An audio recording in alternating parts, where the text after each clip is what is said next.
nama saya Rizka Novianti dengan NPM 2011060374, kelas E, Prodi Pendidikan Biologi, izin memenuhi tugas biologi sel dengan dosen pengampu Ibu Aulia Ulmiah, MSE.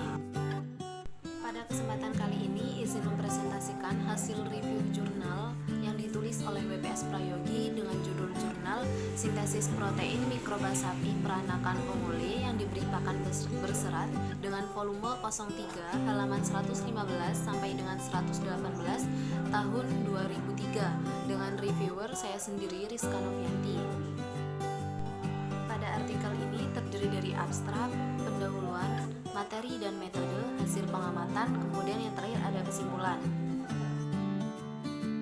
Kemudian pada bagian abstrak ada dua paragraf. Yang pertama ada tujuan, kemudian dilanjutkan dengan langkah penelitian. Paragraf kedua ada hasil pengamatan, kemudian ada kesimpulan.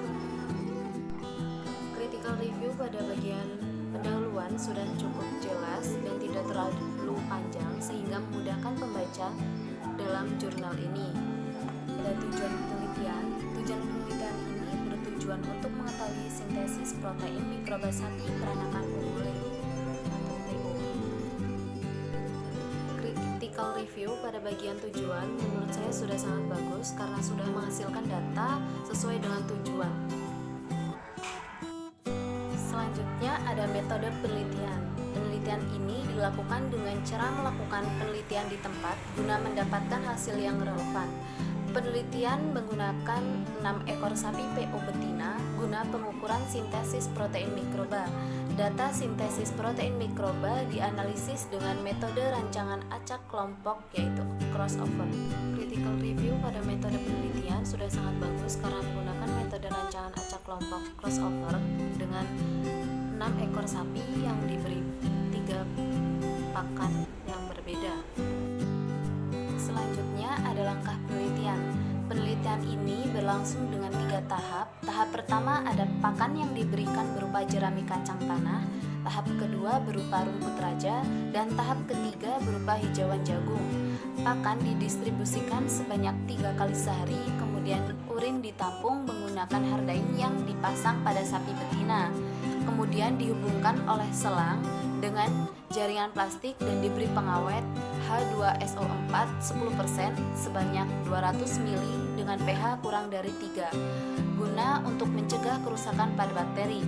Setelah periode seleksi, urin dikelompokkan dengan tiap ekor sapi per produk, kemudian dikomposit, disaring dan dianalisa derivat urin yaitu asam urin dan alatoin.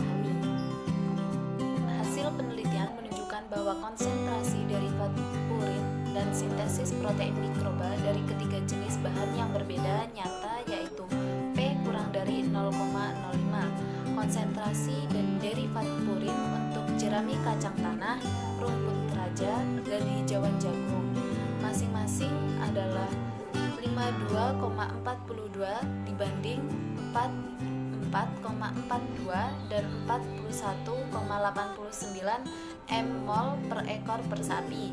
Sintesis protein mikroba adalah 25,66 dibanding 18,25 dan 15,629 N per ekor per hari masing-masing untuk jerami kacang tanah, rumput raja, dan hijauan jagung. Kemudian pada slide selanjutnya ada kelebihan dan kekurangan penelitian. Yang pertama ada kelebihan penelitian, ada menggunakan bahasa yang baku sehingga mudah dipahami, dilengkapi dengan tabel sehingga hasil penelitian mudah dipahami, dan yang terakhir dijelaskan secara rinci dari hasil penelitian tersebut. Selanjutnya ada kekurangan penelitian. Terdapat bahasa asing yang sulit dimengerti, tidak memberitahukan deskripsi secara lengkap yang disertai dengan gambar. isi jurnal yang ditampilkan kurang lengkap. Critical review sudah terdapat kelebihan, namun masih ada kekurangan, sehingga supaya diperbaiki ke depannya tidak ditemukan lagi kekurangan. Selanjutnya, kesimpulan. Dari penelitian tersebut dapat disimpulkan dari hasil penelitian menunjukkan bahwa pemberian jerami kacang tanah pada saat itu memberikan kontribusi protein mikroba yang lebih tinggi dibandingkan dengan rumput raja dan hijauan jagung.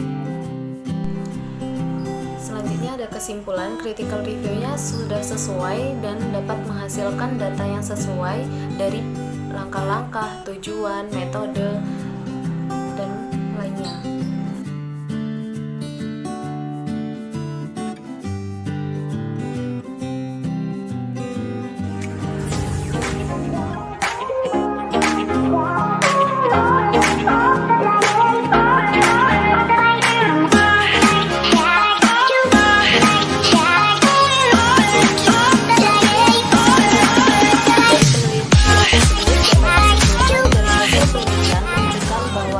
Pemberian jerami kacang tanah pada saat itu memberikan kontribusi protein mikroba yang lebih tinggi dibandingkan dengan rumput raja dan hijauan jagung.